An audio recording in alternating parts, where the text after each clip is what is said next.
and welcome to Journey into Grace. My name is Tim Cole. I'm Jim Davis. And we're delighted to have you back with us as we were discussing a biblical context for grace.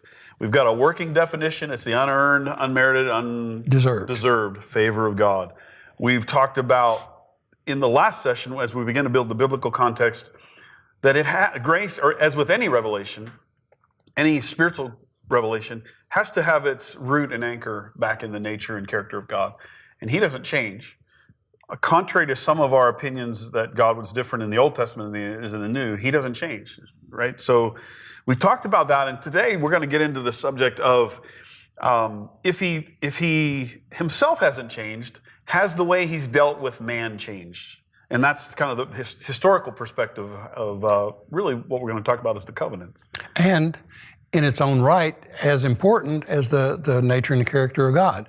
Once that is down, well, not as important, but once that is established, as you said, okay, now this God that I'm learning about, growing to trust, so that I can have faith in Him, is He going to treat me the same as He treats you, and 100 years from now treats the next guy, and 1,000 years back in the past treated that person? That's extremely important. Our faith, it depends on it. Rests right there. How we see God, right? All the way back in the garden, when the serpent was able to twist Adam's mind to believe something about God that wasn't true, they were doomed. Right. Doomed to sin. And we're slaves then to sin. And we likewise, we want out of that. We do, right? We want out of that. That's the whole message of grace. The good news, there's a way out. He's made a way out, Messiah. I think the other foundation is the character and nature of God is revealed through the pages of the Word. And so it's important that we learn how to study the Word and see the Word through the right lens, using good hermeneutical practice. And why I bring that up is there's a lot of my fellow believers out there that read this and they would actually come to the conclusion that God does deal with man differently in different times and seasons. Why is that? Why would they come to that conclusion? Well, I think they see back to the Old Testament, New Testament paradigm again. They see how God treated man in the Old Testament and think by some of the actions that are recorded there, and then they come to the New Testament, oh, God just stopped all of that and kind of started treating man or approaching man in a completely different way under the New Covenant. And one view of that certainly is true because of Jesus. Everything, as we said about grace, everything changes with grace. BC to AD. Exactly. Everything changed with Jesus. But his root interaction with man never changed. From Adam and Eve to me and you, God has always been after a personal relationship that as that relationship grows, we can learn to trust Him and rely on His goodness and His mercy and His grace and all of those things that we've talked about before. That is a bold, powerful statement you just made, that God has never changed. The way He relates to man has been the same from Adam and to us. And what we want to do is take some time, as we look at some of the covenants, we're going to use the covenants as a way to show you that is actually true and to demonstrate that fact, that statement you just made is actually true. God doesn't deal with man differently in different times and dispensations. At the root of what we're talking about is relationship with God. The specifics of requirements in different covenants change. But the root of relationship was always based on the same criteria with God. And we'll demonstrate that. And we'll talk about why the standards or the kind of effects, the artifacts of each of the covenants were different. As in our view, in a biblical view, they are actually progressive in leading man up to a decision when confronted with the answer to our problem in Jesus. So the differences in the covenants were important because they led to a progressive revelation to Jesus. But we mistake those differences somehow as treating man differently. The way God wanted to relate to man was different. And we're going to see that is simply not the case. And I guess it's worth saying that a lot of theology, some of theology, particularly in evangelical realms, which I consider myself to be an evangelical, right.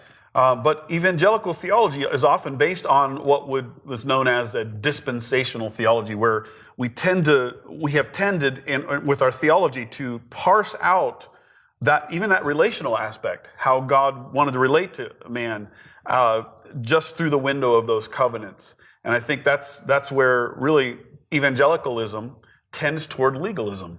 Right. Because of that view. They believe that God dealt with Israel just, and the only way their relationship with God in the Old Testament or the Old Covenant in the law was only determined by the law. And our view, I think, would be different than that, and we're going to discuss why. Right. So let's take a look at those 7 covenants, and let's enumerate those covenants. It started with Adam, right in the garden. God made a covenant with Adam. It's called the Adamic covenant. Right. And what was that covenant, just in a nutshell? Well, just very briefly, you can eat of anything that you want, but I've got one tree here that you cannot eat of, and the day that you do, it'll cause a separation. Just a very simple law. Yeah.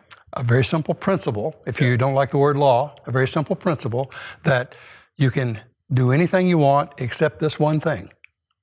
And you think about that for a moment. If God came to you and say, you can do anything that you want at any time, anywhere, have any kind of supply you need, everything is yours, it all belongs to you, except right over here, don't touch that.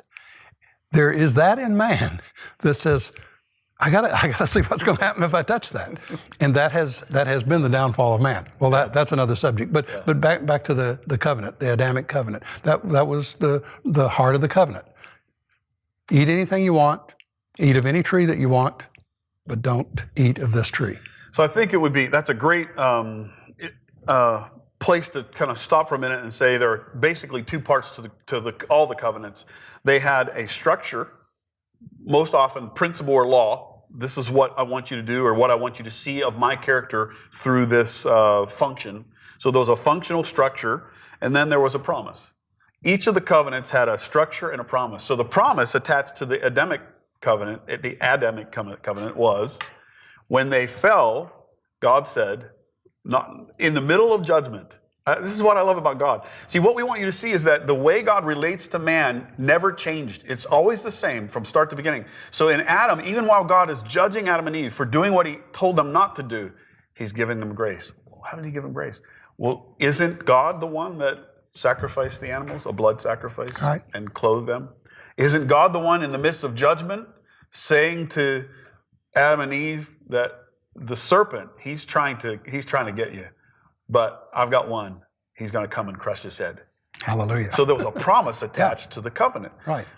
So that's the Adamic covenant. And it had law, it had consequence, but it was formulated in grace. And I would ask you, what's the bottom line in your mind?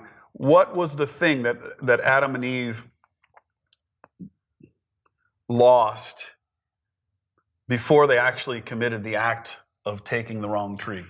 An absolute confidence in God's goodness.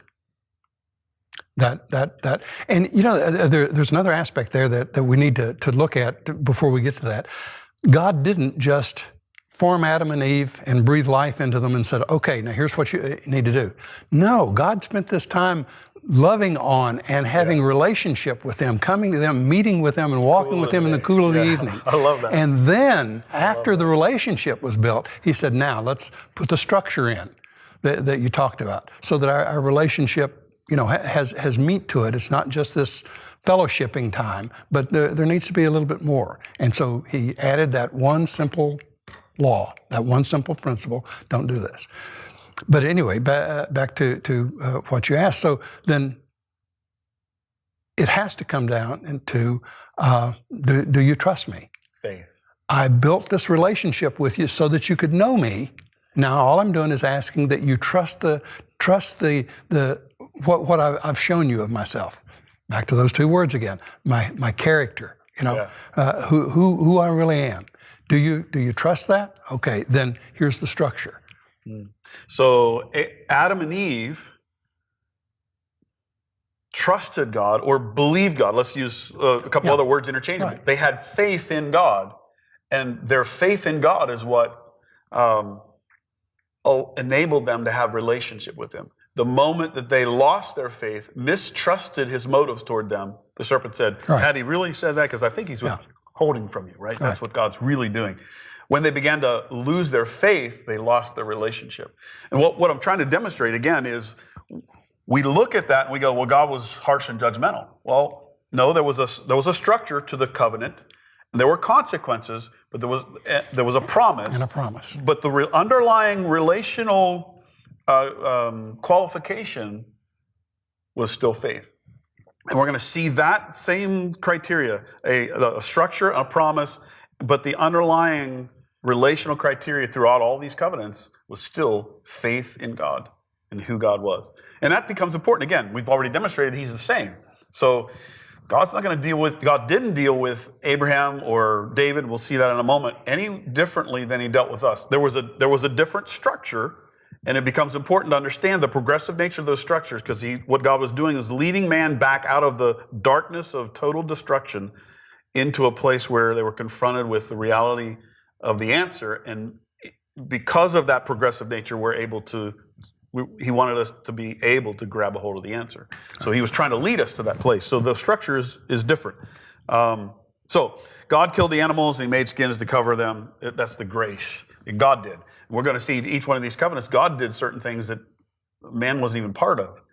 It's the extension of the grace of God. I love it. I love it.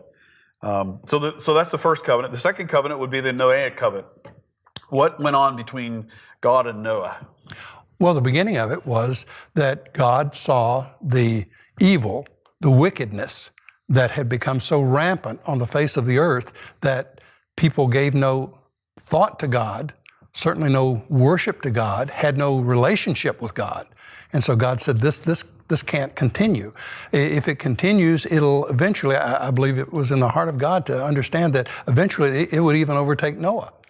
And so while there was still a man and a family that still knew God, still had relationship with God. Because they still believed God. Believed in this good God.